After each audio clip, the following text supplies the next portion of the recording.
Haleluya.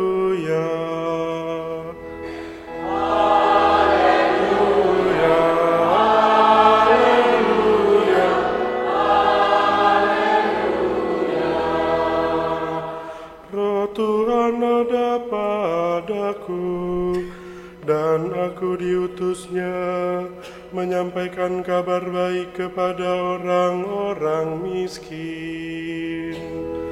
Haleluya, haleluya, haleluya.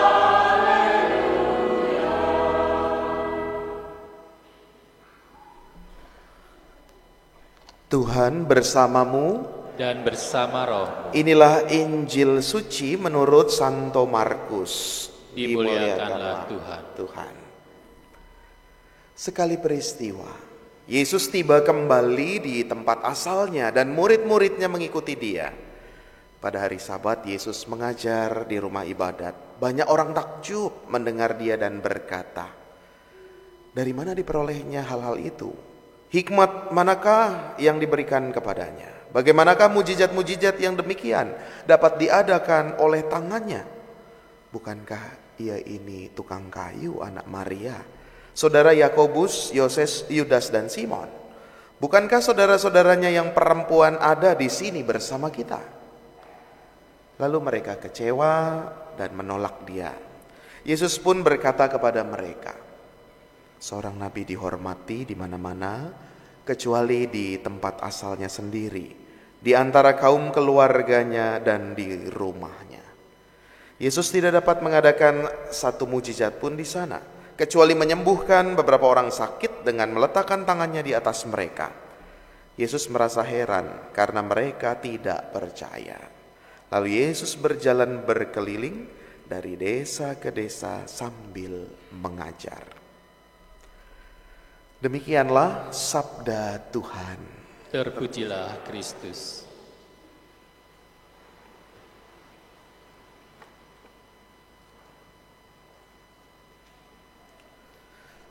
Saudari-saudara terkasih, bacaan Injil yang kita dengar seringkali kita sudah juga amati, kita renungkan. Tetapi yang menjadi menarik dan membuat saya bertanya-tanya, ya, apa yang membuat Yesus itu ditolak? Maka saya ada pertanyaan. Dari antara umat yang hadir di sini, ada yang kenal dengan Bapak Ibu saya? Ada yang kenal enggak? Enggak kenal ya? Enggak kenal? Berarti saya aman, ya kan? Saya enggak akan ditolak, ya kan? Ada yang kenal dengan kakak-kakak perempuan saya? Ada satu sih, ada yang kenal tadi temennya. Ada yang lain kenal dengan kakak-kakak saya yang perempuan? Enggak kenal juga, berarti saya aman. Karena apa? Karena Yesus mengalami penolakan justru apa? Ketika latarnya itu kelihatan. Di sana dikatakan, kan orang-orang tuh meragukan kan, dari mana sih dia bisa lakukan mujizat ini? Dari mana sih dia bisa memperoleh kuasa ini? Lalu kan ada latarnya, dikatakan di sana, bukankah ia ini tukang kayu, anak Maria? Jadi orang-orang mengenal ibunya, mungkin juga bapaknya. Lalu mengalami penolakan. Maka saya katakan, untung gak ada yang kenal bapak ibu saya. Juga di sana dikatakan, bukankah ia saudara Yakobus, Yoses, dan Simon? Bukankah saudara-saudaranya yang perempuan ada bersama kita? Dan juga untung gak ada yang kenal kakak saya. Jadi ada latar yang membuat Yesus itu diragukan, mengalami penolakan. Dan akhirnya kita tahu ketika mengalami situasi penolakan itu, Yesus ya mungkin sebagai manusia juga pasti kecewa. Karena dia katakan di sana, Yesus heran kenapa mereka tuh nggak percaya. Mungkin kita juga. Kalau yang namanya penolakan, yang namanya sesuatu yang tidak diterima, itu kan kita kecewa, putus asa, hilang harapan. Tapi oke lah, kita mau merenungkan sama-sama tadi soal latar tadi. Dengan demikian semakin jelas bahwa hidup kita itu bisa menjadi latar bagi orang lain. Untung saja hidupnya Maria itu baik. Maka walaupun dikatakan dan diragukan Yesus itu dari mana, kuasanya dari mana, tapi mungkin ada orang-orang yang, oh iya, dia anak Maria. Maria itu orangnya gimana? Oh baik. Mungkin juga saudara-saudara yang perempuan, saudara-saudara yang laki-laki juga hidupnya baik. Maka Yesus tetap mengadakan mujizat karena dia melihat, oh iya, ada orang-orang yang mengenal baik dan menerima dia. Keterkaitannya jelas, saudari-saudara, bagaimana hidup kita, bagaimana apa yang kita buat, bagaimana apa yang kita ucapkan, kita laksanakan, itu mempengaruhi dan menjadi latar bagi orang lain. Contohnya bagaimana? Kita sering ditanya, itu anaknya sopo toh? Ya kan, anaknya siapa? Lalu muncul, ya, oh ya pantas itu anaknya Pak itu sama Bu ini. Padahal anaknya baik. Tapi kalau orang tuanya ya, ada sesuatu, kena itu anaknya dengan latar itu. Sama juga kalau anak-anak di sekolah kan gitu. Ya. Kalau mau ambil rapotan kan itu, ini udah selesai rapotan, liburan udah mau selesai. Besok udah ada yang masuk ini sekolah. Kan gitu juga.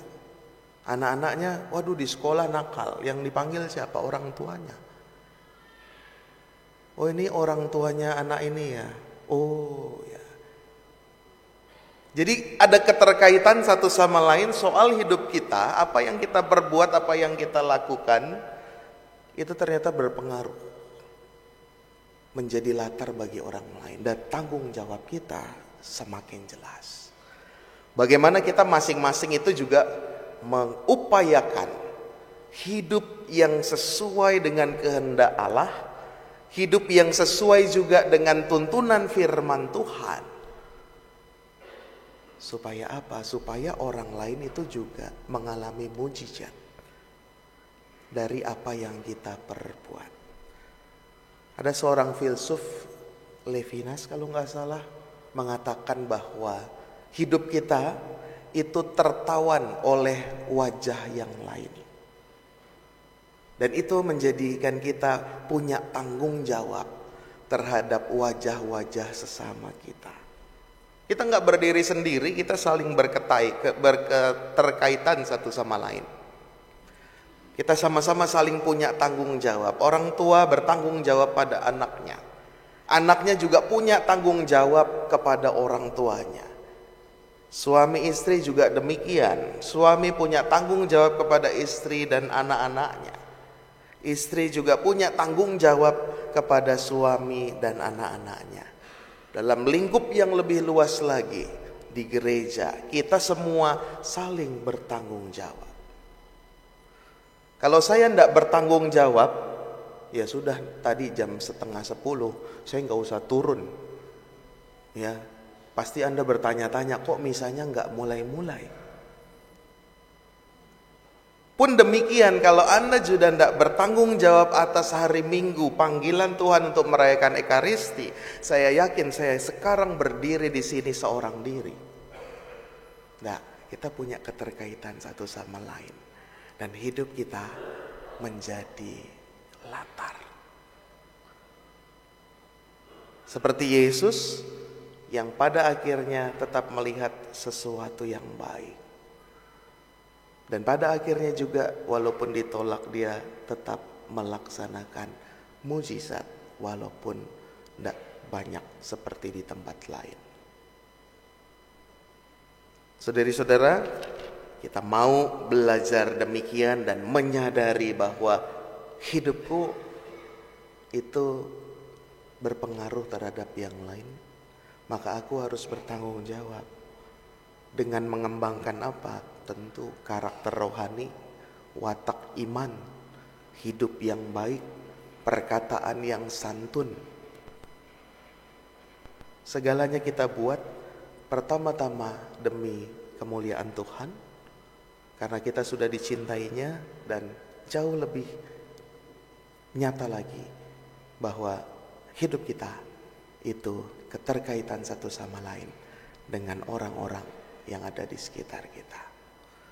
Semoga Roh Kudus menguatkan kita seperti dalam bacaan kedua. Paulus mengatakan, di dalam kelemahanku maka aku semakin kuat. Kita sadari kelemahan kita. Kalau yang sekarang masih belum terlalu baik, masih banyak kelemahan, masih banyak dosa, yuk kita sama-sama punya kesadaran itu, punya tanggung jawab itu, sehingga kita dilihat semua baik adanya. Dan keterkaitan kita satu sama lain membuat tidak ada penolakan yang terjadi di dalam lingkup gereja kita. Kita hening sejenak meresapkan sabda Tuhan.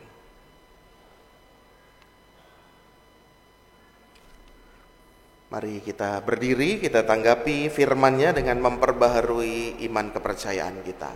Aku percaya akan Allah, Bapa yang Maha Kuasa, pencipta langit dan bumi, dan akan Yesus Kristus putranya yang tunggal Tuhan kita, yang dikandung dari Roh Kudus, dilahirkan oleh perawan Maria, yang menderita sengsara dalam pemerintahan Pontius Pilatus, disalibkan, wafat dan dimakamkan, yang turun ke tempat penantian, pada hari ketiga bangkit dari antara orang mati, yang naik ke surga, duduk di sebelah kanan Allah Bapa yang Maha Kuasa. Dari situ ia akan datang mengadili orang yang hidup dan yang mati. Aku percaya akan Roh Kudus, Gereja Katolik yang kudus, persekutuan para kudus, pengampunan dosa, kebangkitan badan, kehidupan kekal. Tuhan Yesus mengajari kita untuk tetap setia dan teguh mewartakan karya keselamatan Allah meski mengalami